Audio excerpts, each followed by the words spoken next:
真是做梦都不敢这么想。原来荒野求生还能过得如此奢侈，开局就整上了一头几百斤的麝牛，直接开启了无限畅吃的全牛宴。接着又用麝牛骨和粘土煅烧了几个陶碗，煮上了美味的牛杂汤。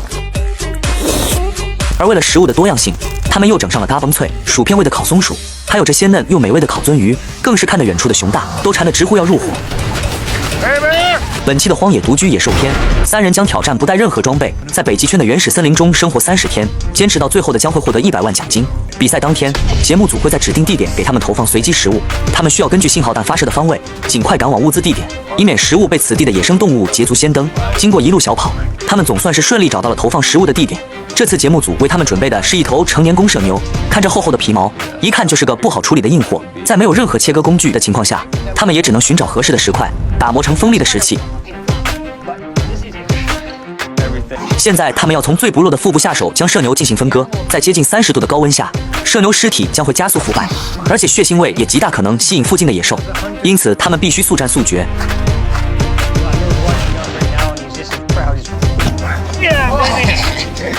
为了减缓牛肉变质的速度，本打算把切下来的牛肉全放入河中降温保存，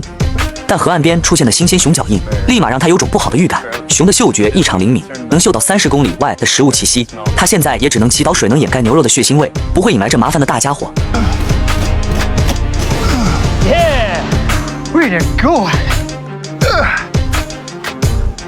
经过一整天的忙碌，麝牛总算是被全部切割放入河水中保存。此时太阳也渐渐落山，现在想要再搭建庇护所显然是来不及了，眼下也只能随便找个草堆将就着睡一晚。随着天色的渐渐亮起，时间来到了第2天。当3人来到河边查看牛肉时，竟惊讶地发现昨天存放的4条牛腿，此时已只剩下了3条。本当即意识到这是被不讲武德的黑熊给偷家了，随即3人便顺着地上的脚印一路尾随。很快，他们就在林子中找到了丢失的第4条腿。而狡猾的熊大此时正站在河岸的不远处，静静地盯着几人的操作，似乎还想着伺机而动，打包剩下的3条腿。这下几人可忍不了了，这些可是他们3人1个月的食物，这要是被熊大偷光了，这100万奖金恐怕也得落空。于是冒着被熊斩一击毙命的风险，3人直接捡起石头就对着他一顿乱砸。而黑熊也是够精明的，知道英雄难敌6手，直接快速撤离了此地。这下储存点已经暴露，眼下还是得赶紧转移食物。而就当他们准备转移阵地时，没想到这黑熊虚晃一枪之后，又再一次悄悄地来到河边观察几人的动向。而面对实力悬殊的较量，本和 Robert 也丝毫不肯退让，又再一次展开了你追我躲的19战。就这样，2人负责驱赶黑熊，1人则抓紧把肉搬回营地。现在用河水保存牛肉的办法是行不通了，他们只能用第2方案，想办法生火把肉熏干保存。而他们此刻正在挖的是云杉树的树根，其根茎细长且韧性十足，用来做钻木取火的绳子最合适。很快，在几人的合力下，树根纤维被搓成了一股细绳，可似乎这绳子太过纤细，完全经不住2人加起来60多年手速的抽拉。钻木刚刚冒烟，绳子却突然断裂，无奈奈特只能重新用树根编织麻绳。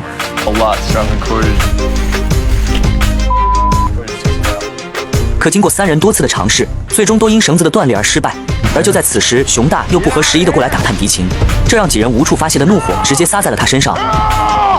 赶走了熊大之后，经过几人的失败经验总结，于是他们决定尝试用同样长纤维的麝牛毛发来替代树根纤维，而且牛毛数量庞大，想变多粗都不是难事。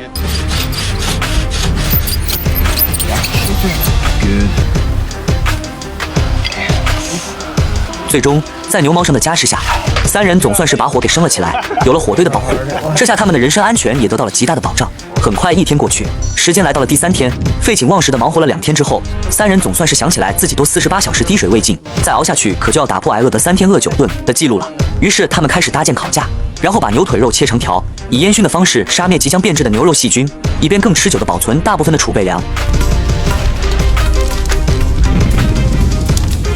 这能填饱肚子的肉算是吃上了，就是这麝牛肉独特的麝香味道，着实有点难以下咽。